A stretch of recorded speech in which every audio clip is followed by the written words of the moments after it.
Good morning. We are going to start looking today, we're going to be looking at rotational motion. We've got a couple of chapters on rotational motion. Rotational motion is really interesting. It is one of those topics you want to slow down, stop, think about how the different formulas are working, what they're representing in terms of rotational motion.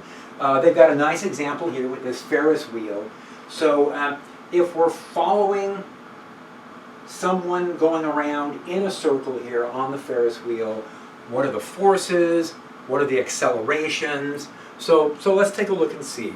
We're going to start off looking at kinematics. So if you remember, back in chapters 2 and 3, we started off with kinematics when we were looking at linear motion.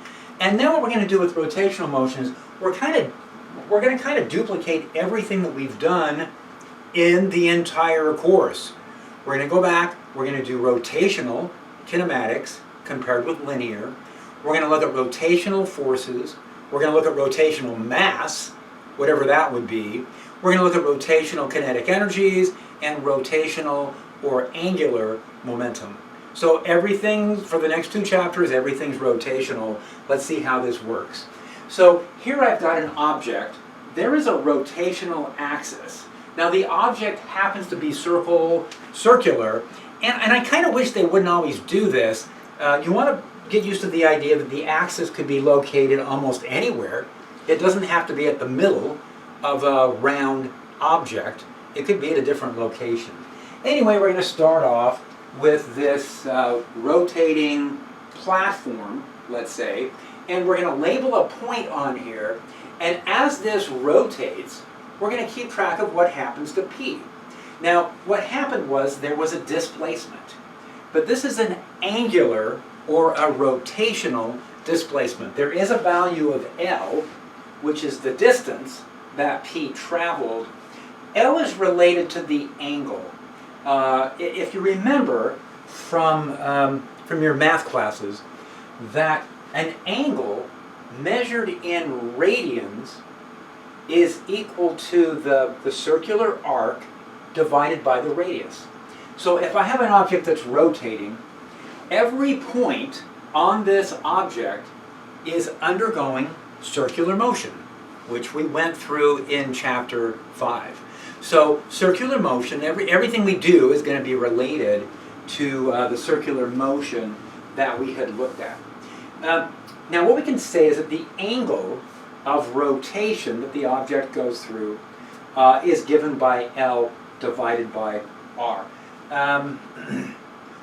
If it's a rigid object, and that's what we're thinking in terms of here, if we have a rigid object that's rotating, then every individual piece of that object goes through the same angle theta. If I rotate the object by an angle theta, every point on the object has moved, it's undergone an angular displacement of the very same angle. And that's what makes rotation sort of interesting. The entire object is rotating through the same angle. So let's look at an example here. Here we've got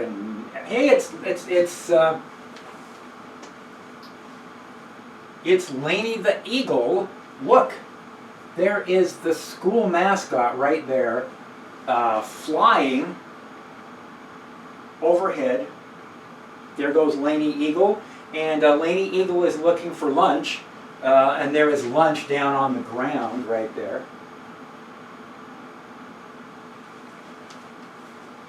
Now, the vision of this eagle, I guess the eagle has eagle eyes and can see objects that have a very small angular size to them. So this is just reminding ourselves how radians work. What's the angular size of lunch? And it says that this eagle can see angular sized objects down to 3 times 10 to the minus 4 radians. So if the eagle is flying, how many degrees is this? And if the eagle is flying at a height of 100 meters, so the eagle is way up in the sky, and how large can that object be from 100 meters and still have the eagle be able to recognize that it's lunch down there? So I'm going to use S instead of L because that's kind of what I'm used to thinking in terms of for arcs. S is equal to r times theta. R is equal to 100 meters. Now theta, we're told, is 3 times 10 to the minus 4 radians. How many degrees would that be? And if you remember, 180 degrees is pi radians. That's a conversion unit, and that's a conversion unit that you're probably going to be using in these chapters 10 and 11. So 3.0, 10 to the minus 4 radians, is the same thing as 0.0172 degrees. Oh, this eagle has really good vision here. And so S here can be calculated as r times theta, 100 meters. Now remember, when we're using these formulas, the angles have to be in radians. Radians are standard units for angles. So that gives us the size. It has to be 3.0 centimeters. So it's got to be, oh, that's not bad. So if these are real numbers for this eagle, then lunch can be this size, 3 centimeters, and the eagle can see that from 100 meters height, flying around looking for the little 3 centimeter lunch down on the ground. All right, just a reminder that when we're looking at rotations, not only are we going to be using radians and degrees, but we're also going to be using rotations. We're going to count how many rotations there are. And so one full rotation, also referred to as a revolution, one revolution is 2 pi radians. One revolution is the same as 360 degrees. So here are the angular quantities. Again, if we have a delta theta, that's theta 2 minus theta 1, that's all going to be in radians. That is our angular displacement. The angular velocity is going to be delta theta over delta t. That's identified as omega. That's not a W, that's an omega, it's a Greek letter. And then the instantaneous angular velocity is given as a time derivative. Omega is equal to d theta dt. So what we're doing is we're putting together a bunch of kinematic formulas, and they're all analogous, pretty much, with what we saw for linear motion. So dt here is a very short time interval, and d theta is a very tiny angular displacement, is how this works. Okay, accelerations follow the same pattern.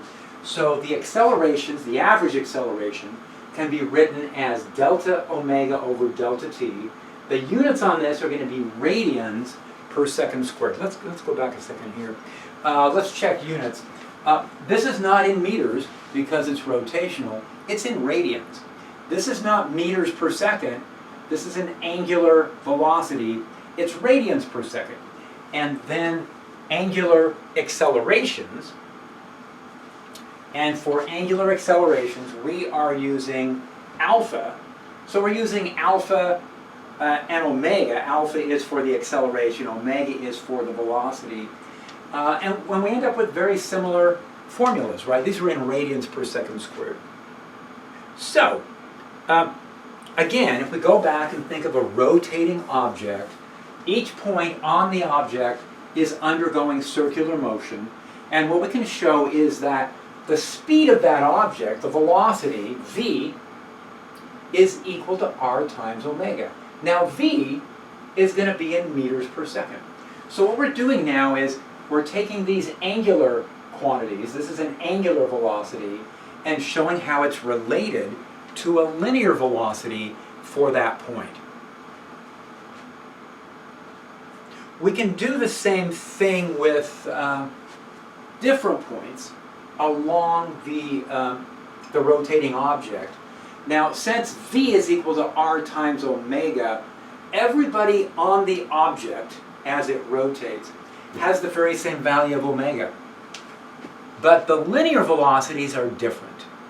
So if you're farther out, your velocity is higher, your v value is higher, but everybody gets the same omega. And again, the formula relating that says that v is equal to r times omega.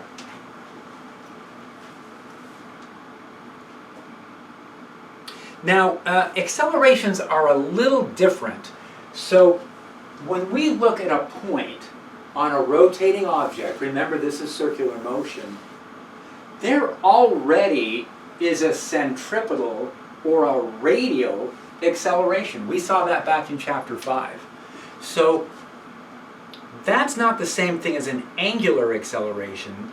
That was a radial acceleration that had units of meters per second squared, and that was given by the formula here, v squared over r.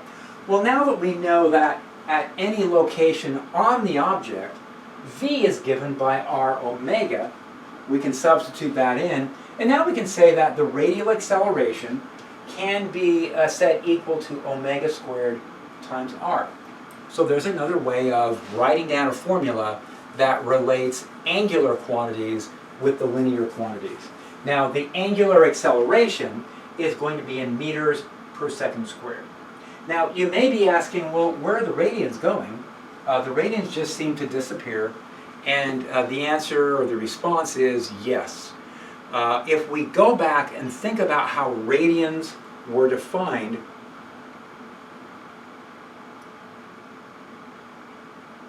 remember, radians were defined as a, all the way back, radians were defined as an arc length in meters divided by a radius, which would also be in meters. The length units cancel. So radians are the unitless unit. They really don't have any units to them. We only use the word radians, the unit radians, to keep track of the fact that we're not working in degrees. But at the end of the day, they don't have any units to them. And that means that, you know, for all the formulas that we've derived that have an angle in them, I want to write down radians to remind myself that's the standard angular unit. But when I don't need them anymore, I just drop the radians. The radians will just go away when we don't need them. The radians will just show up when we do need them. So in these calculations, when I'm looking at units, the radians drop out. So for example here, r is in meters, omega is in radians per second. When I combine those to get a radial acceleration, I don't keep the radians. I just drop those. I keep the meters, I keep the seconds. Those really have meaning to them. The radians are unitless. Okay. All right, here is a handy table that tells us, actually I need to go back just very quickly here. That was the radial acceleration. Now there's a different type of acceleration going on, and that's if omega is increasing or decreasing. So if omega is picking up speed, right, we're spinning this bicycle wheel faster and faster and faster, that's what we refer to as a tangential acceleration, at least for the point here. And that gives us an angular, that's related to an angular acceleration. So the angular accelerations, right here, there's an angular acceleration given by d omega dt, and the angular acceleration is specifically related to a tangential acceleration. So if I'm at point P or any other point on this bicycle tire, and the bicycle tire is spinning and the omega is increasing, I will have a tangential acceleration and I'll have a radial acceleration, and these are the formulas telling me how that's going to be related to r and omega and alpha. All right, here's formulas here. The linear quantities that we defined are x, v, and tangential acceleration. And the rotational quantities are theta, omega, and alpha. It's a bunch of Greek. And the distance that the the linear displacement along that path, x, this is an arc length now, is r times theta. The speed of the point is r times omega, and the tangential acceleration is r times alpha. So that's how those quantities are all related.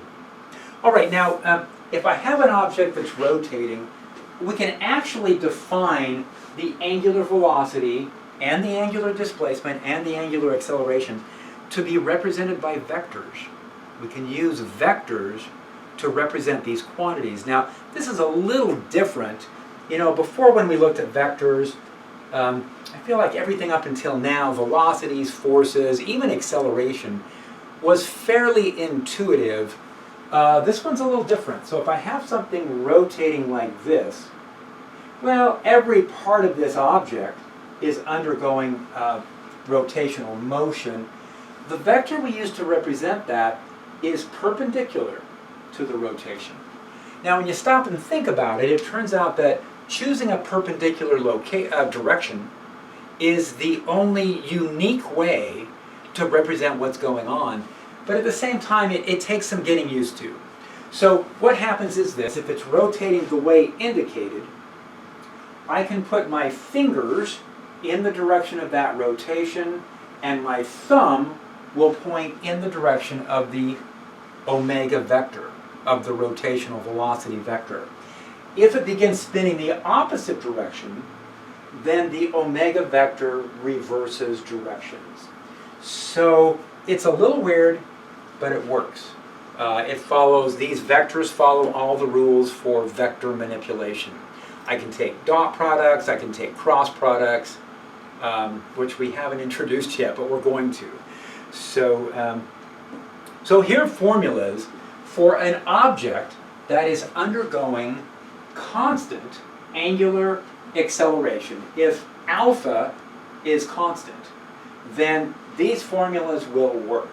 Now, I have to say, when I look at all the formulas on the left, the formulas for constant angular acceleration, they don't look very familiar. But when I look at the formulas on the right look very familiar. I go, yeah, that was chapter 2 and chapter 3. We derived all those in chapter 2. Yes, I've worked with these. They're all very familiar. Well, if you look at the angular formulas, what you'll notice is they went from Roman font to Greek. The V's got replaced with omegas. The X's got replaced with thetas. The A's got replaced with alpha, and then it's the very same formula. So it turns out they are actually the very same formulas, only they're in terms of angular quantities. So what that means is you guys know how to solve these equations, you just aren't familiar with them yet. But you've been solving these equations for linear motion, so the acceleration, the angular equations are going to work the very same way. All right, let's look at some objects that are rotating and see if we can go in and make some sense. Here's a bunch of people on a merry-go-round, and what they're showing with this is if we pick a location here, as the merry-go-round picks up speed, there's going to be a tangential acceleration, there's going to be a radial acceleration. Now what they want us to do here is find the following quantities. Find the angular velocity of the carousel, the linear velocity of a child located 2.5 meters from the center, the tangential acceleration. It's just a lot of stuff. So let's write down the numbers and then see if we can solve it. At t equals 0, the carousel begins to move, and it's given a constant angular acceleration of 0.060 radian per second squared. So the angular velocity continues increasing for 8 seconds, and then it says find the following. Okay, a lot of stuff to solve for here. I see A, B, C, D, E portions to this. So here we go. Here is the merry-go-round, the rotating platform. Here is the location of some point. Now the entire platform is rotating at omega. That's its angular velocity. The linear velocities, v, are going to be given by r times omega, and then we've got the radial acceleration and the tangential acceleration to calculate. Now, omega naught was 0. The merry-go-round started at rest. The alpha, the acceleration we were given, 0.060 radians per second squared, and then the time is 8 seconds. So, and then the distance.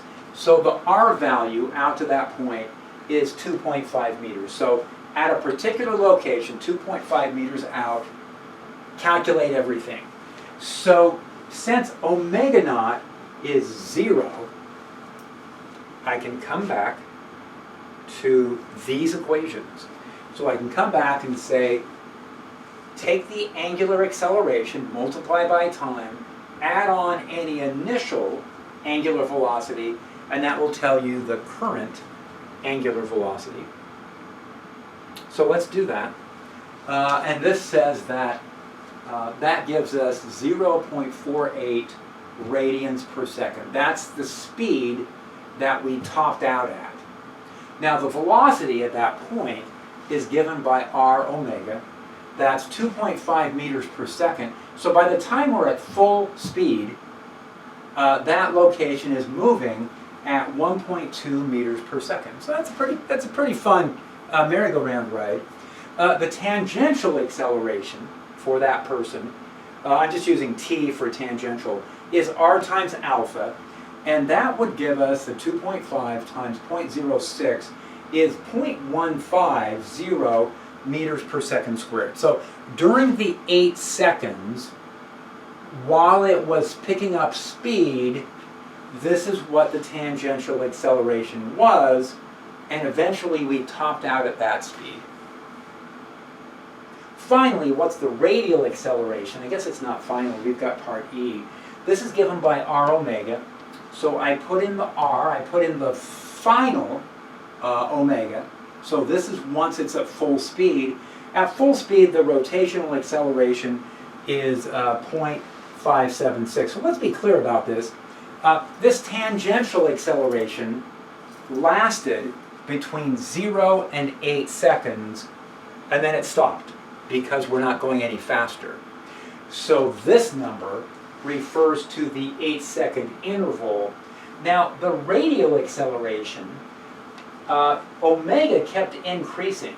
So the radial acceleration started at 0, and then it steadily increased for 8 seconds, and the radial acceleration tops out at 0.576 meters per second squared. And then once it's moving at a constant speed, the radial acceleration remains 0.576. The tangential acceleration is now 0. And there was a part E. Here it is. So I'm not sure how useful this is all the time, but let's say that we have this object. It has both a tangential and a radial acceleration. What we can do then is we can define a net acceleration in terms of those two components. A tangential acceleration and a radial acceleration will always be at 90 degrees relative to each other. So we can use Pythagorean's theorem to combine those together. And for the numbers that we had on the previous page, right when the tangential acceleration is wrapping up, right at the 8-second mark, we can take the radial acceleration squared, the tangential acceleration squared, add it together, and take a square root, and then decide what the angle is for that. Now, anywhere there's an acceleration, anytime there's an acceleration, there's got to be a force that goes along with that, providing for the acceleration. Now, let's say that the child has a mass of 25 kilograms. Maybe they said this. Let me go back and see. I feel like that's something I added in. I did. Okay. So let's say that the child has a mass of 25 kilograms. How much force do we need in the radial direction? we would need 14.4 newtons to make sure that the child stays seated and maintains circular motion. How much force do we need as the merry-go-round is speeding up for tangential forces? And the tangential force, it's only 3.75 newtons. You know, that's less than 1 pound of force. So it sounds like a fairly gentle merry-go-round that we're looking at here. Okay, the net force would be 14.9, and the angle of the force would be 14.6. Okay, that was also the angle of the acceleration. All right, now there's different ways. We talked about angular velocities and keeping track of how fast these things are spinning.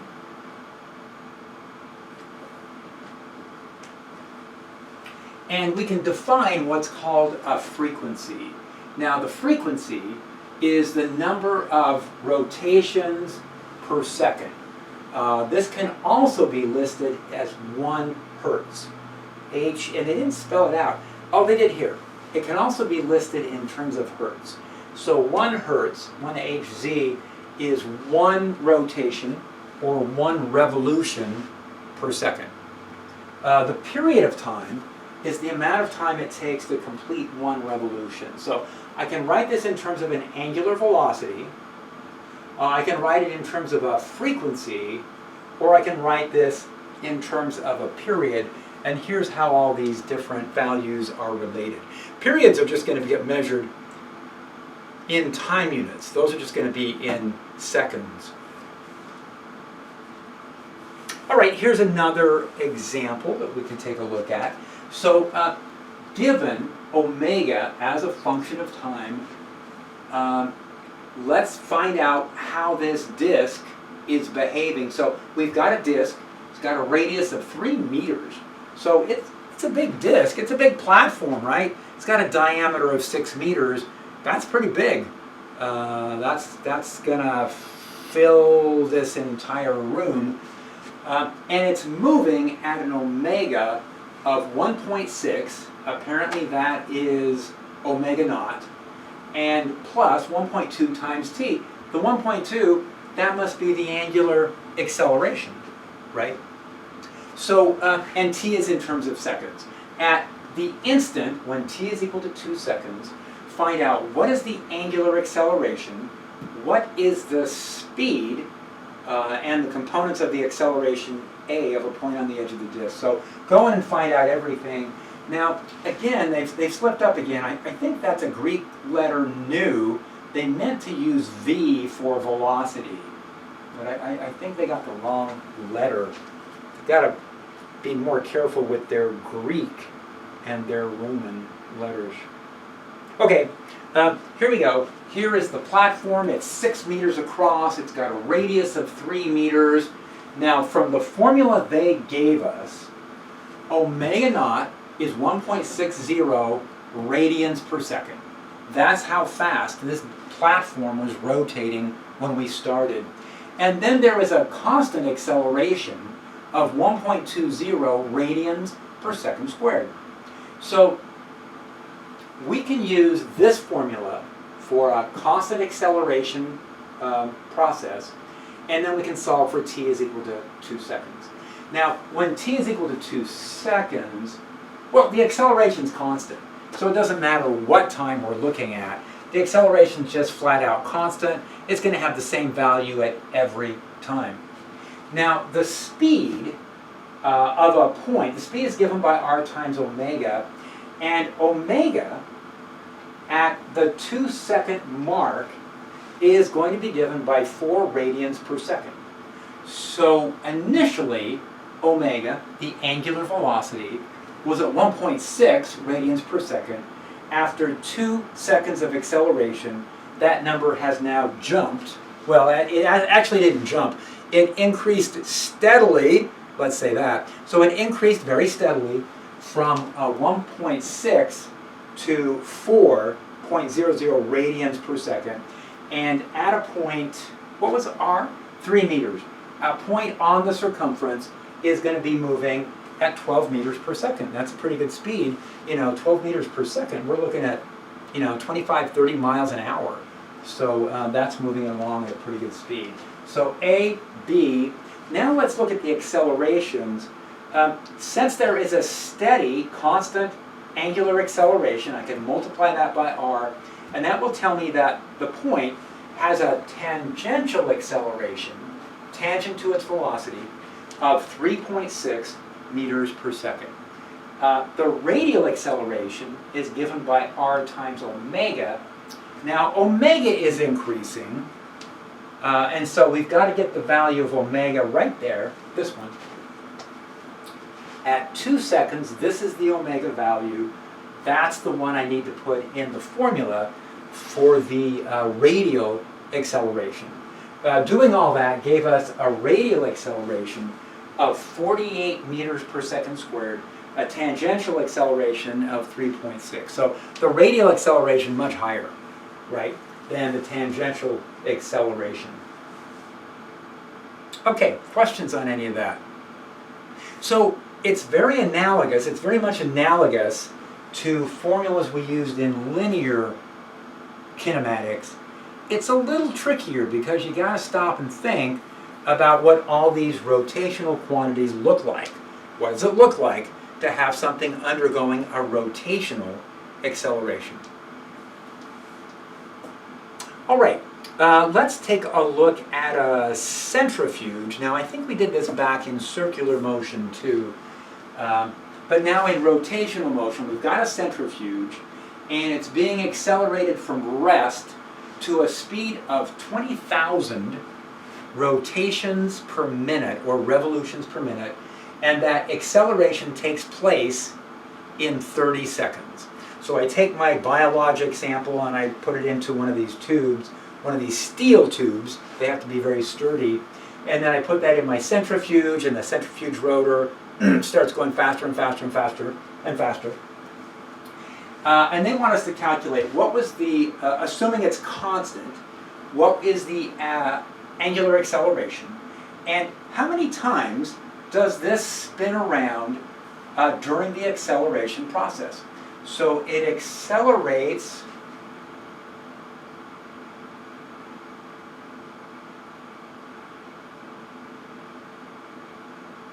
okay, so how long does it accelerate? Oh, got it, okay. So how many times has it gone around by the time it reaches 20,000 RPM? All right, let's take a look. Here is my drawing of a centrifuge. This is a top view looking down. There's a couple of metal tubes that we've put the samples into, and now we're spinning these around. It started out at rest, and eventually it's going to reach a speed of 20,000 revolutions per minute. Now, revolutions per minute, those aren't standard units. Let's get everything switched over into standard units. And that would mean 2 pi radians for every revolution and 60 seconds for every minute. And that worked out to be 2,094 radians every second. So that's the value of the angular velocity that we're going to top out at that number. So we start out at 0, we're going to steadily accelerate to 2,094. That is going to happen in 30 seconds. And so I'm using this formula of constant acceleration, and omega minus omega naught over t tells me that the angular acceleration is basically 70 radians per second squared. So it's picking up speed at a pretty good rate. This is assuming a constant acceleration. That would be the value. Now, the interesting thing I thought on this problem is they're actually going to ask how many times does this thing spin around? How many times does it spin around while it's picking up speed? And for that, we can take one of the other formulas for constant acceleration, rotational acceleration, and say theta is equal to theta naught plus omega naught t. Now those I can cancel out, and then it comes down to 1/2 alpha t squared. That's it. So I can plug in the time the time was 30 seconds. I can plug in the acceleration, and what I ended up with was 31,410. Now let's check units here. The units here are coming out in radians. Oh, it's right there. So the units here are coming out in radians. The seconds cancel out. And so theta comes out as 31,400 radians. And then I can convert that back into revolutions. So converting back, it worked out to be 5,000, is this exact? It might be 5,000 rotations. So during the time that it was accelerating, it actually went around 5,000 times. Kind of fun to know that. How many times is it going to go around during the interval where it's picking up speed up to that final value? Okay. All right. Now, we converted everything in here into radians, but you know, we actually could have left everything in terms of revolutions, maybe revolutions per second, and it does look like the revolutions units would have worked through this. There's actually no place where we absolutely had to convert to radians to make this problem work. Okay, but again, the safe thing to do is to convert everything into radians and then convert back to rotations as needed. All right, so we've looked at all this kinematic stuff. We've been looking at rotational displacements, rotational velocities, rotational accelerations. Now what we want to do is start looking at what would be a rotational force. So what would give us something that is analogous to a force? And this is called torque. So there is a rotational force, and it's referred to as torque, and let's take a look. Let's take a look and see how this works. So to make an object accelerate, to get it started, to get it rotating and then pick up speed, we need to have a force, and the forces have to be positioned correctly to make this work. So what they've done here, this drawing at the bottom, I don't know if you guys recognize this or not. This is a door, and these are doorknobs, and this is a hinge, and I'm going to open the door. Now this is a top view of what's going on, or a bottom view, but it's a top view, I'm going to say, of a door. So we're walking towards the door along this path. We get to the door, we see that there's a rotational axis. I want to go through the doorway. I need to move the door out of the way. I am going to have to rotationally accelerate the door using a rotational force. So I've got a couple of options here. I could push on the doorknob, or I could just push on the door at some random location. I don't know if you guys have tried that. I'm guessing that when we were all really, really young, the first time we opened up a door, we just pushed from whatever location, and pretty quickly we found that it's much easier to open the door if you push on it at a location far away from the rotational axis. So torque depends not just on force, but it depends on what we call the lever, or the lever arm, or the lever distance. A longer lever distance gives us more leverage, is what we call that. And so it gives us more torque. If I push with the same amount of force here, I only have a short lever distance, and it's going to be very difficult to get the door to rotate open. Try it. Go to a door right now. Stop the lecture and go try this out with a door. If we have a door we have to push on, if I push near the hinges, I have to push much harder. If I push out here away from the hinge, I have to push not so hard, and you know what? That's where they put the doorknobs. I know they put the doorknobs there too, so you can lock the door at that end, I guess. But that's to give us more leverage, to give us a longer lever distance. All right, here's some other examples of using lever distance to give us a larger torque. So the longer lever arm or lever distance is useful if we're trying to loosen a pipe. Now that's got threads, I hope, so that this will actually rotate. It's not soldered, it's just threaded. So the pipe wrench, where's the rotational axis here? And the rotational axis is right through the center of the pipe. And so with that wrench, we're trying to exert a torque on it so that it will rotate. It would be good to have two wrenches going on so that the forces cancel out, but the torques don't. Now also here, what we're using is to loosen the dust cap. Is that what it is? There's an axis of rotation right here, and we're going to rotate that dust cap to release it from the valve stem for the tire. All right, so here's the way torque works.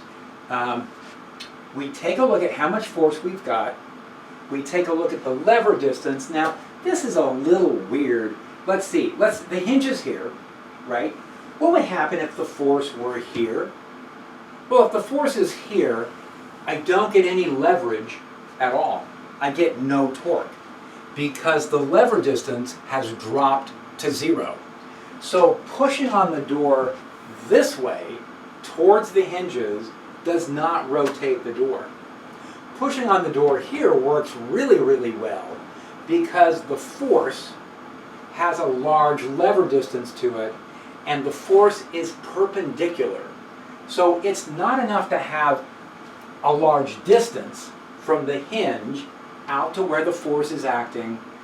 The force also needs to be perpendicular to the lever distance.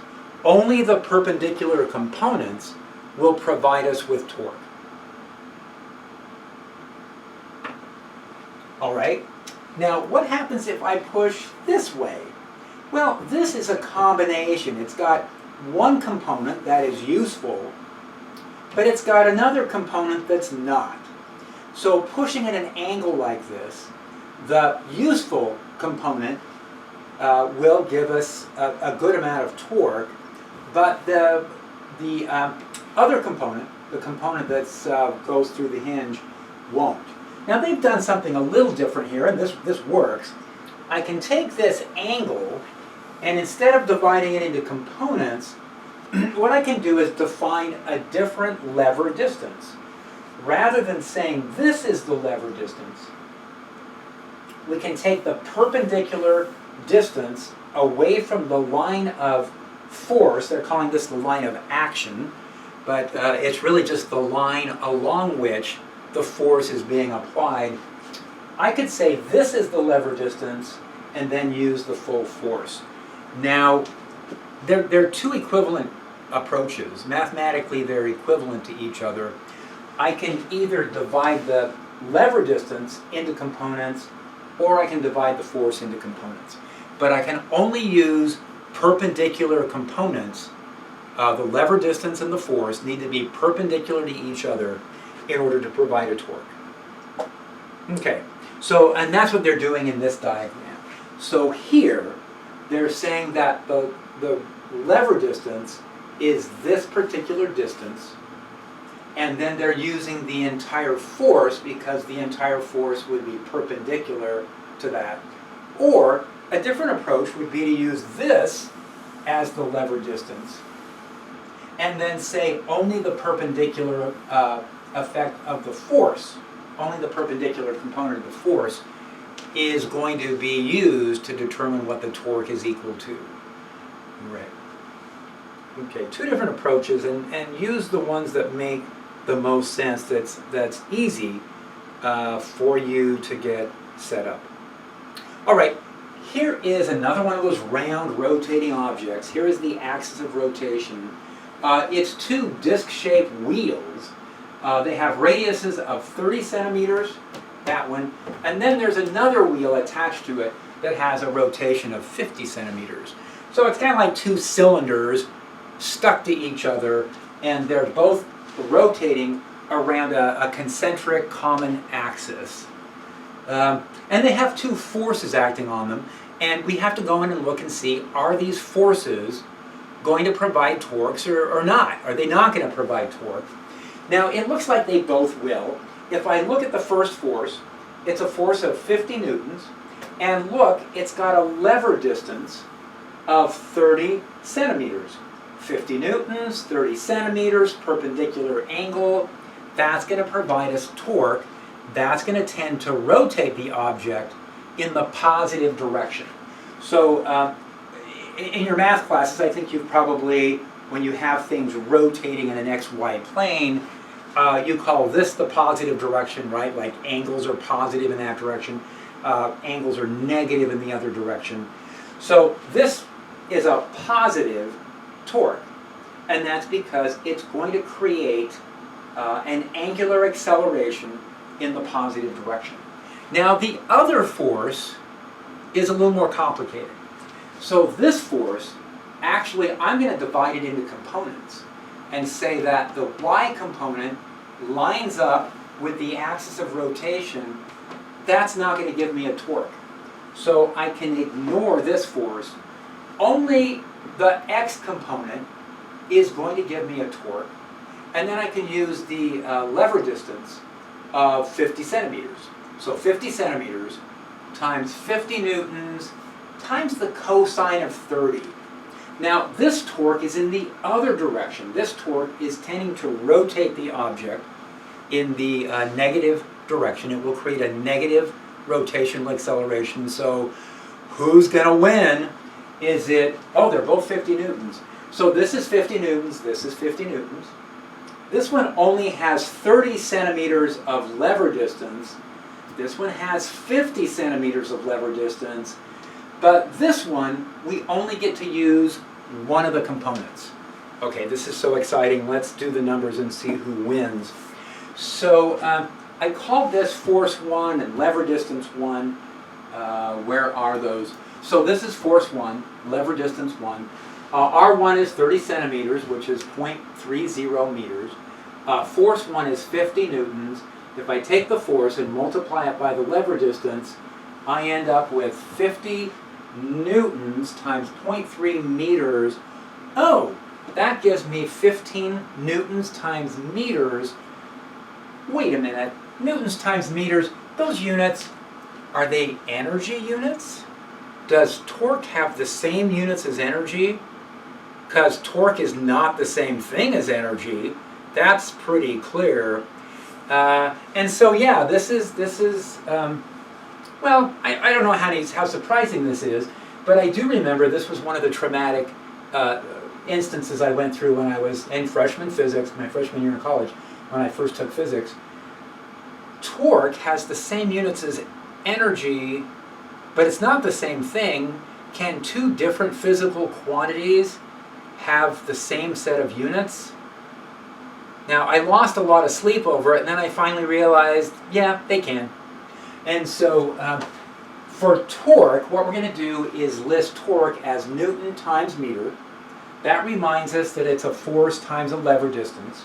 For energy, we'll always convert into joules. So for energy, we'll use joules. For torque, we'll use newtons times meters. It's going to work. We're going to be fine. Now, what about the other torque that we have going on here? That was going to be F2 times the cosine of 30. So F2 times the cosine of 30 degrees is 43.3 newtons. So I can take that 43.3 newtons, multiply by 50 centimeters, 0.50 meters, and I am getting 21.7.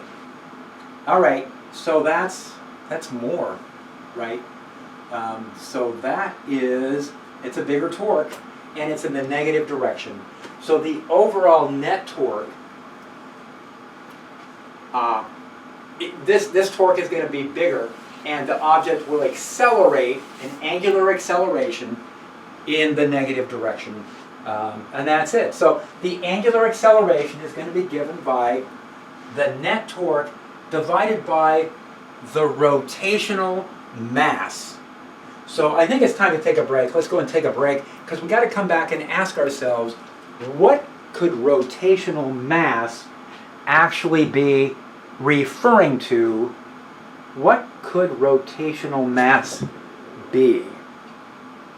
Any questions, stop by, let me know.